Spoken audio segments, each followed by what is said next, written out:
Girlfriend? Wala. Nag-aaral ba? Wala na. Pastora.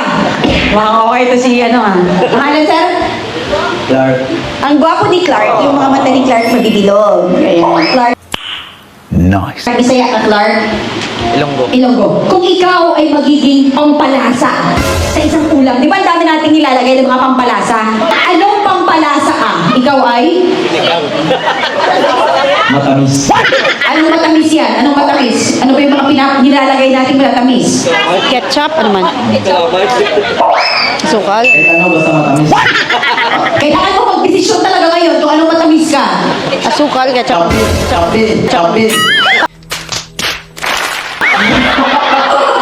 Matamis siya pero kape. Okay. Nasubukan niyo na bang maglagay ng kape sa ulam? Gusto mo ng kape? Oo. Bakit kape ka? Kasi sa kape ako bumabangon.